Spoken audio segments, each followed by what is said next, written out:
पटना से बड़ी जानकारी। जातीय गणना पर बिहार सरकार ने अर्जी दी है। मामले में जल्द सुनवाई के लिए हाई कोर्ट में अर्जी दी गई है। हाई कोर्ट में सरकार की याचिका को स्वीकार किया गया है। सरकार की याचिका पर हाई कोर्ट में 9 मई को सुनवाई होगी।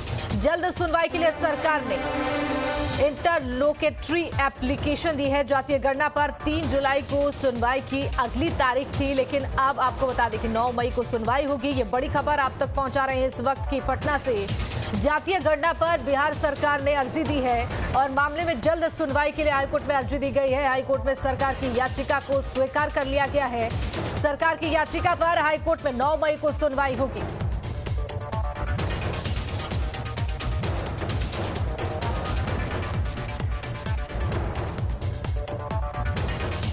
तो बिहार सरकार ने जातीय जनगणना पर जो याचिका दी है, अब उस पर आपको बता दें कि 9 मई को सुनवाई होगी। ये बड़ी खबर आप तक पहुंचा रहे हैं। आपको बता दें कि जातीय गणना पर 3 जुलाई को अगली सुनवाई की तारीख थी, लेकिन 9 मई को सुनवाई होनी है।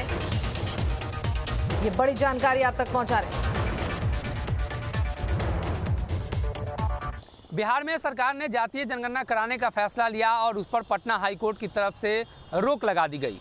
बताया गया कि आने वाले दिनों में जुलाई के महीने में इसको लेकर सुनवाई होगी, लेकिन बिहार सरकार ने इसको लेकर अब हाईकोर्ट में प्रार्थना किया है और कहा है कि हाईकोर्ट इस पर जल्द से जल्द सुनवाई करे। दरअसल जातीय जनगणना का 80% जो काम है वो पूरा हो चुका है और सरकार का मानना है कि ये काफ़ी ज़रूरी विषय है, इसलिए कोर्ट इसको लेकर जल्द से जल्द सुनवाई करे। और ऐसे में अब 9 तारीख को सुनवाई होनी है। इसी महीने के 9 तारीख को इस मामले को लेकर सुनवाई होगी। आपको बता दें कि जातीय जनगणना को लेकर बिहार में जब चर्चा चली तो इस बात को लेकर अपील की गई कि जातीय जनगणना में गोपनीयता का हनन है।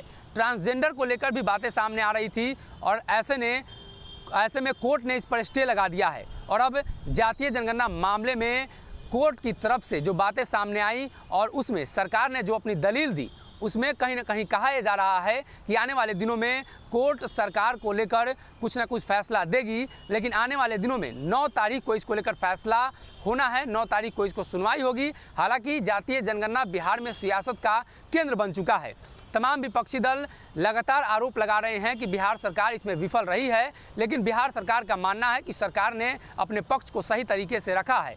कोर्ट मौका दे तो सरकार अपनी पक्ष को और भी स्पष्टता से रखेगी। और ऐसे में कोर्ट 9 तारीख सुनवाई का डेट तय कर चुकी है। देखना यह होगा कि 9 तारीख को कोर्ट जो सुनवाई करती है जातीय जनगणना को लेकर, उसमें क्या कुछ मामला निकल कर सामने आता है। वीडियो जर्नलिस्ट राकेश के साथ सनी, न्यूज स्टेट पटना।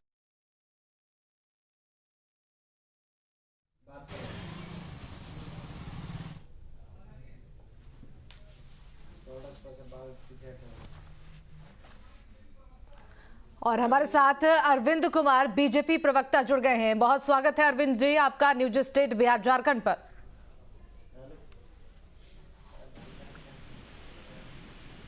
जी बोला जाए। अरविंद जी देखिए, अब जिस तरीके से सुनवाई की तारीख 3 जुलाई थी, लेकिन अब सुनवाई की तारीख 9 मई कर दी गई है। लगातार सरकार की तरफ से यही कोशिश है कि जल्द से जल्द अब इस अर्जी पर सुनवाई हो और जातीय गणना पर जो रोक लगी है वो तत्काल प्रभाव से रोक को खत्म किया जाए, जातीय गणना की शुरुआत हो जाए। सबसे पहले आपकी टिप्पणी चाहेंगे। देखिए, इसके पहले भी सरकार सुनवाई में थी जी, और किसने रोका था सारे तथ्यों को रखते हुए?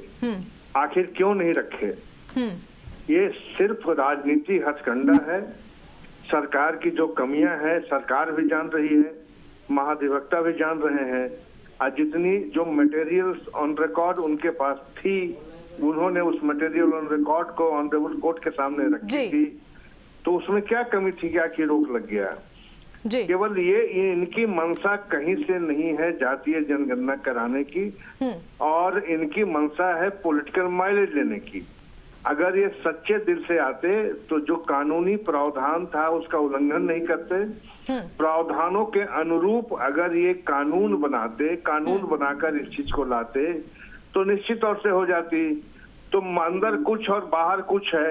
इन लोगों ने वो कानून बनाया नहीं, केवल एक ऑर्डर पास, कैबिनेट डिसीजन और सामान्य प्रशासन विभाग से ऑर्डर पास करा के इस काम को कराने लगा।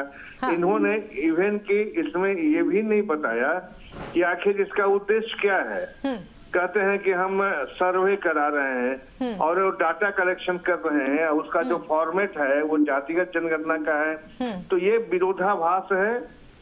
और हमें नहीं लगता है कि इनकी मकसद है जातिगत जनगणना करना, जातियों के बीच भ्रम फैलाना और जातीय उन्माद फैलाना ही जदयू और आरजेडी का सरकार है और उनका मकसद सिर्फ इतना ही। लेकिन अरविंद जी देखिए, सत्ता पक्ष की तरफ से, सरकार की तरफ से तो यही कहा जा रहा है कि विपक्ष का सहयोग नहीं मिल पा रहा है। हालांकि देखिए यही कहा जा रहा है सरकार की तरफ से कि इसका जो फायदा है वो सीधा जनता को मिलेगा, लेकिन विपक्ष इस पर राजनीति कर रही है, आरोप ये लग रहा है। शिवानी जी, विपक्ष कौन है?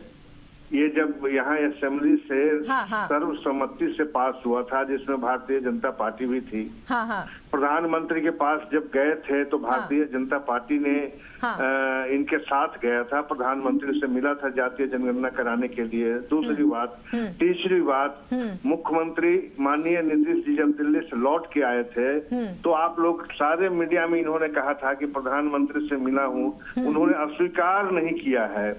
तो ये बड़ा दोहरा चरित्र होता है कि जब जो पार्टी आपको किया, आपने प्रॉपर होमवर्क नहीं किया, इसीलिए कि आपकी मंशा नहीं थी। अगर हम विपक्षी पार्टी में आज हैं तो जातीय जनगणना का तो हम समर्थन किए थे, कहाँ विरोध किए थे हम? और आज कोर्ट में आप अगर एस्टेब्लिश नहीं कर पाते हैं तो इसमें विपक्ष की क्या भूमिका है? लेकिन अरविंद जी देखिए, आरोप तो बीजेपी पर लगाया जा रहा है ना कि सहयोग नहीं कर रही है, इसको लेकर राजनीति की जा रही है। अच्छा, क्या सहयोग करें?